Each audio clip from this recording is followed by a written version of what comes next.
이번 단원에서는 세계화가 무엇인지 알아보고 세계화로 인한 그런 정치, 경제적, 문화적인 그런 현상을 알아보고 그리고 여러분들은 그거에 대해서 어떻게 생각하는지 국어와 연결해서 한번 자기 의견을 쓰는 활동으로 마무리하도록 하겠습니다. 그러면 먼저 세계화가 무엇인지 알아보도록 할게요. 세계화란 이렇게 지구촌에 여러 나라 사람들이 서로 가깝게 연결되어 긴밀한 영향을 주고받는 것을 세계화라고 합니다. 그렇죠? 그러면서 어때요? 그 상호 의존성이 점점 높아지고 있죠? 하지만 고유와 문화적 특성은 점점 사라지고 있습니다. 그래서 이런 넓은 의미의 세계화란 국가의 단위를 넘어서 우주에서 지구를 바라보듯 모든 민족이나 국가가 하나의 지구인 공동체로 나아가는 것을 의미하겠죠? 우리 저번 시간에 배웠던 막 우주로 가고 막 이런 여러 가지 활동들을 보면 정말 이제 세계화가 아니라 그 한 지구인 공동체로 생각해야 될 것 같습니다. 알겠죠? 그러면 하나하나 그 예를 알아보도록 하겠습니다. 먼저 알아봐야 될 게 푸드 마일리지예요. 푸드 마일리지. 이거는 식품이 생산, 운송, 유통 단계를 거쳐서 소비자의 식탁에 오르기까지 소요된 거리를 말해요. 그러면 푸드 마일리지 값이 크면 신선도가 어떨까요? 신선도가 떨어지는 거죠. 오랜 시간이 걸리는 거니까요. 그래서 신선하지 않다는 의미겠죠. 그러면 왜 이런 것들을 푸드 마일리지를 하는 걸까요? 우리나라에서도 이렇게 많은 과자들을 보면 재료들이 뭐 말레이시아산이라던가 프랑스산이라던가 이런 미국산이라던가 이렇게 하죠. 우리나라에서 만들어서 사용하면 될 텐데 왜 그럴까요? 수입하는 까닭은 그렇게 재료를 가져와서 사용해야지 더 저렴하고 그 나라에서 맞는 기후에서 생산한 것들이 또 신선하고 건강에 좋은 것들이기 때문에 또 더 대량으로 생산할 수 있어서 더 싸게 구입할 수 있는 거죠. 이해됐나요? 그러면 또 옷을 한번 알아볼까요? 이제 또 뭐 영국 축구팀의 유니폼을 사기 위해서 스포츠 매장을 갔대요. 그래서 알아보니까 이게 어디에서 만들었냐면 영국 축구팀 유니폼인데 미얀마에서 만들었대요. 과정을 보면 이렇게 스포츠 회사에 의뢰하고 또 재료는 미국 텍사스 농장 모카로 옷감 제작하고 베트남에서 염색 처리하고 그 다음에 미얀마 공장에서 유니폼을 제작하고 그 다음에 여러 매장에 판매하는 거예요. 한 나라에서 영국 축구팀의 유니폼이나 영국에서 만들어가지고 하면 좋을 것 같잖아요. 하지만 어때요? 이쪽에서 사는 게 더 편하고 이런 노동자가 임금이 여기가 더 싸기 때문에 여기서 만들어서 이제 가져와서 파는 게 더 많은 이익을 얻을 수 있는 것입니다. 이해됐나요? 우리 세계화 이해할 수 있겠죠? 그리고 우리 이집트를 생각하면 어때요? 피라미드와 이렇게 사막을 생각하는데 어때요? 프랑스, 미국, 중국의 모습이 거의 비슷하죠. 이렇게 점점 고유의 문화적 특성 사라지고 이렇게 비슷해져 간다는 것을 알 수가 세계화를 통해서 비슷해져 간다는 것을 알 수가 있겠습니다. 그리고 이제 한 장단점을 알아볼 건데요. 우리 에티오피아와 아프리카에 위치한 에티오피아와 유럽에 위치한 핀란드가 또 어떻게 경제적 도움을 받고 있는지 아프리카와 유럽 좀 떨어져 있죠? 에티오피아와 그다음 핀란드 나라도 관심을 가져주세요. 에티오피아는 어때요? 강수량이 많고 연평균 기온이 높대요. 그리고 토양이 비옥하여서 커피 농사에 매우 유리한 자연 환경을 가지고 있어요. 그래서 국민의 절반 정도가 농업에 관련된 일을 하고 있대요. 하지만 공업이 발달하지 않아 우류나 전자제품이 부족해요. 그쵸? 근데 핀란드는 어때요? 이런 정보 기술이나 이런 산업, 금속, 기계 공업이 발달해 있대요. 그래서 휴대전화를 만드는 데 유리하겠죠? 근데 또 이 사람들은 커피 소비량이 세계 1위 정도로 커피를 좋아해요. 하지만 커피 생산에 적합하지 않아서 농사를 지을 수가 없대요. 기후가. 그러면 이제 어떻게 하면 좋을까요? 이 두 나라들은 서로 협력을 하면 좋겠죠. 에티오피아 사람들은 자기가 휴대전화를 만들기보다는 휴대전화를 수입하고 그리고 여기에다가 커피를 수출하면 되겠죠. 그래서 커피를 수출한 돈을 가지고 이제 휴대전화를 수입해 오면 두 나라에 더 유리하게 되겠죠? 이해됐나요? 그래서 이렇게 무역을 하다 보면은 다른 나라에 들어올 때 세금이 있어요. 그래서 이 세금, 무역 장벽을 없애거나 낮추기 위해서 자유무역 협정을 맺었대요. FTA.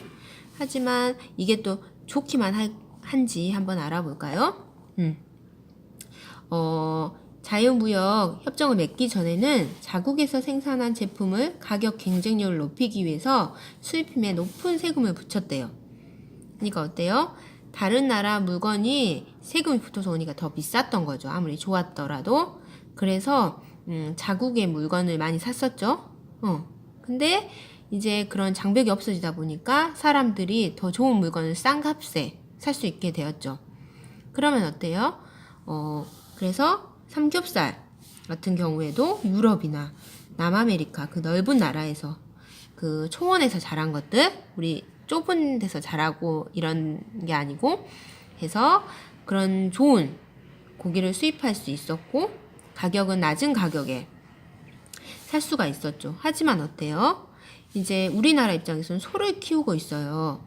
하지만 더 싼 미국산이나 오스트레일리아산 쇠고기 값이 싼 값에 들어오기 때문에 제값을 받지 못하게 되는 그런 불편함이 있었죠. 그래서 우리는 또 쌀 농사 같은 경우에도 다른 나라의 쌀이 들어오기 때문에 미국 같은 데서 넓은 그 땅에서 그 기계를 사용해서 이렇게 많이 생산해버리면 더 싸겠죠. 그런 쌀들이 들어오기 때문에 우리나라 쌀은 더 비싼 가격 때문에 더 팔리지 않게 되는 거죠. 그래서 이런 자유무역에 대한 생각을 어떤지 한번 또 이야기해 보도록 하겠습니다. 그 다음에 또 이제 환경 문제로 한번 알아볼까요? 이제 우리 모두 깨끗한 지구를 위해서 국제연합 기후변화 협약을 맺었대요. 브라질의 리우 데 자이네루 생각나나요? 그래서 지구온난화의 주범인 이산화탄소 온실가스 배출량을 제한하는 이런 기후협약을 맺었어요. 그래서 이런 온실가스 배출량을 줄이려고 노력을 하고 있죠. 하지만 그 브라질 입장에서는 어때요?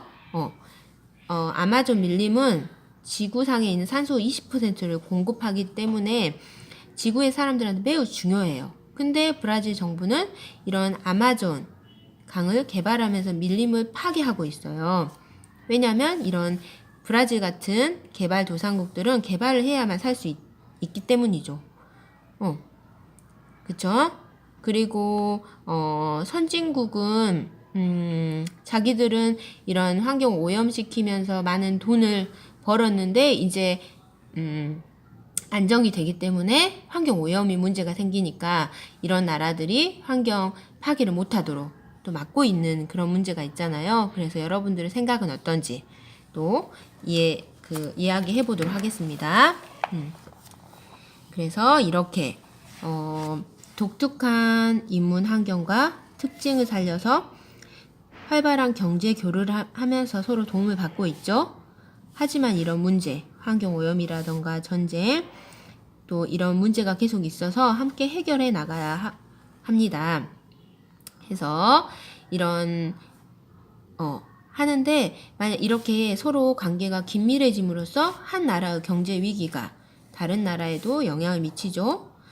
그런데 또 이런 것들이 일부 선진국 중심으로 좌우되고 있는 그런 문제점이 있습니다. 이해하겠나요?